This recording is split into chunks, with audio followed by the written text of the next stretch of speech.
开始是怀疑漏电，后面越查居然漏的越多了。这个带轻微的漏电，对，测火线。你还没反应过来的时候，配电箱居然还冒烟了起来。我冒烟很厉害，里面现烧啊。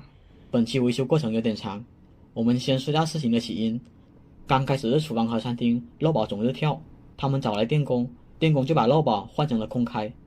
这下虽说不跳闸了，但是他们总会闻到一股烧焦的味。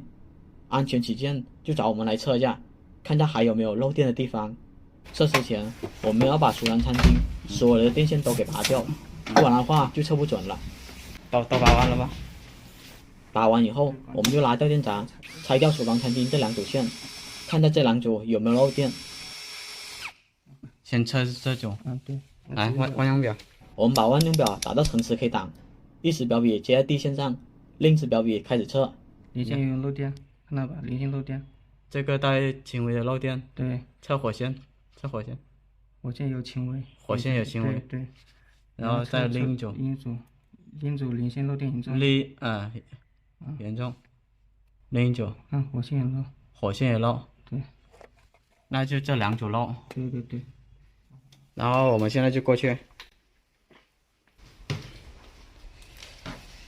餐厅这边有3组线，我们也不知道是哪组漏电，所以还是得把这3组拆开，单独的去测。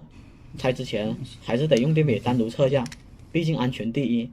没电，都没电。确定没电后，我们就把这3组线给拆了，一只表笔接地，另一只表笔开始测。第一组漏电，第一组漏电，这组不漏。就第一组零线漏电。然后第2组再重测一下，也不漏。不漏。然后第3组，不漏。不漏。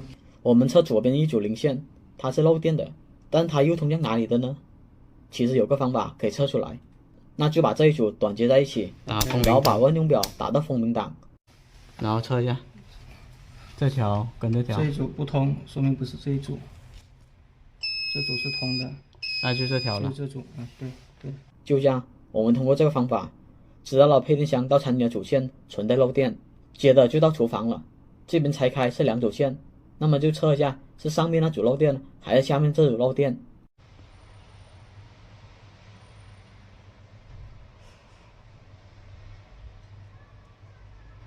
这个漏。对的。这个也漏。对的。那就下面这组。对，它往下面走。下面这组我们一样用风鸣档测了，它是同样配电箱的，但是纳闷的是，厨房里面有很多个插座，我清数了下，像这样的插座有6个左右。但是奇怪的是，我们把这些插座都给拆了，也没有看到并联的地方。那么这些插座是哪来的电？所以我就怀疑这下面肯定还有个暗底盒，因为这组线是往下走的，而且它的右边还有2个插排，就通向这边的，所以10有8九这里肯定存在一个暗底盒。正当我准备用寻机找暗底盒的时候，那边就喊配电箱怎么冒烟了？里面现烧啊！我冒烟很厉害。对，还烧厉害。那这2个碰在一起的话，你这个一测不会啊？那这个没电啊，那电笔测呀。拿电笔在那边。当时冒烟也把我们吓得不轻，但是我们拿电笔来测，短接的地方压根就没有电。没电啊？没电啊？为什么会冒烟？先我把开关拆下看。肯定是哪里有电呢？没有电，测是没电的。那我再看呢。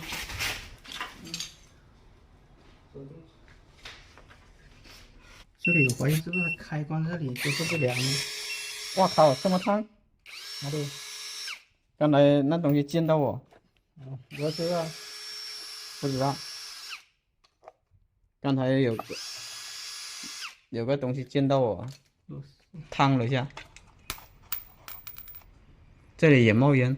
它应该是开关这里先烧了这里。我们拆开灯的开关，发现里面有烧黑的情况，而且线管里面更加的严重，应该是里面短路了。哪里？那线烧黑吧？你个手机拍不出那个线。看拍到。打出来看一下，把它砸了。是。我看应该这一冒应该碰在一起。这里放到一起了。看一下，看一下，他这里他说这里以前是觉得有味道，还之前也是有味道这里。之前有味道。现在是全总扎到扎了。总扎扎了。一打上去会怎么样？打上去，你打上去试下。你来。打电闸这种事还是交给老电工为妙。到了这里，我们就兵分两路，我测厨房漏电，他测开关漏电。为了找这个案底盒，我至今都想不到，有一天我会用寻网线的去寻电线。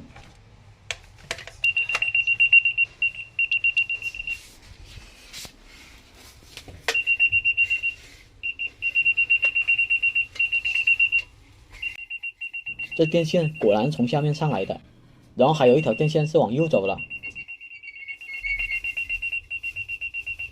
给大伙看一下，右边2个插座，你说这附近没有案底盒，我是不相信的。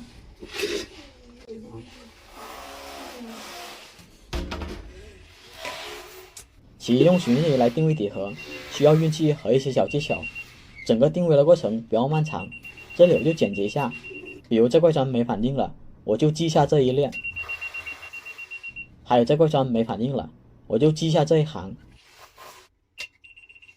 然后到下面这行没反应了，我就可以推算出案底盒基本在这个范围内，所以我要在这里钻个孔试下。到后面我把磁栓都钻通了，还是没有发现底盒，所以当时我就怀疑是不是我定位错了，我只能再次拿寻日仪调节灵敏度，反复的定位。小胡之所以保留这个镜头，就是不想为了带一点货去夸大任何一个产品，最终定位来定位去了，确定在这小范围内，所以只能往里面再打深检试下来。还是打偏了一点点。没事，打到顶了，应该是往下一点。好在打深了，就看到了底盒，就偏了那么一点点。后面我们用切槽机把这底盒切了出来，这里果然有大量的接线头，那么就把这些线给拆了，看一下是哪组漏电。把档位打到城市 K 档，一只表笔接地线，另一只表笔开始测。指针有摆动，这条线存在轻微的漏电。吊火线也有轻微的漏电，后面测的都不漏电，这个镜头我就跳过了。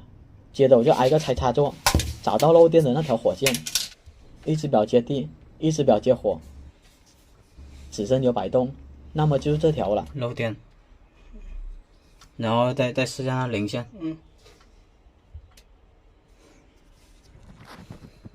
零线没反应，那个火线漏电。但是我看到这插座生了很多锈，为了准确性，我就把电线给拆了下来，指针有摆动，那么就这条火线有漏电了。就这样，厨房的检查就全部完成了。当我回到客厅，发现这边已经不是单纯漏电了，而是完全的短路，整条电线都烧的差不多了。怎么这边漏电这么严重？应该是主要是这边这根管照明这个漏电也要烧着，把这管都给化掉。那它不跳也是危险的。它原来换成空开呀，它这漏电原来是漏电是会跳的呀，后面物业给它换成空开就不跳啊。看看，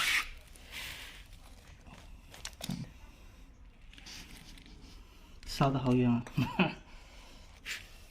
它有一个这里是通量哪里的？通量这边的。你看拉一下，现在拉动吗？啊？现在可以拉动，看试下。往下面走的全部扯出来，6条。6条全部扯吗？对，全部扯。这边答案抽出来，重新换线，但是无奈的是，电线和线管全部烧化在一起了，根本就拉不动。后面餐厅换线的过程也是一波三折，细讲的话视频太长了。总之这3根线就是到餐厅的，我们已经把它换了。接下来就到厨房了，这里很明显有打火的痕迹，这里烧到了，你用手摸一下就知道了。我看到发黄了是吧？黑了，因为这里这里都空了，然后都可以摸到电线了。我们把线给剪了出来，这条零线之前就是我在厨房测出漏电的那条，好在火线没有破皮，不然的话就是短路一路超过去了。后面我们用充电器把所有漏电的电线都给换了，就这样全部换线的任务都完成了。至于这双皮空开还是得换成漏保，旁边这个单皮空开也得换，都短路成这样了还不跳，也不知道坏了有多久。好了，本期维修就到这里了。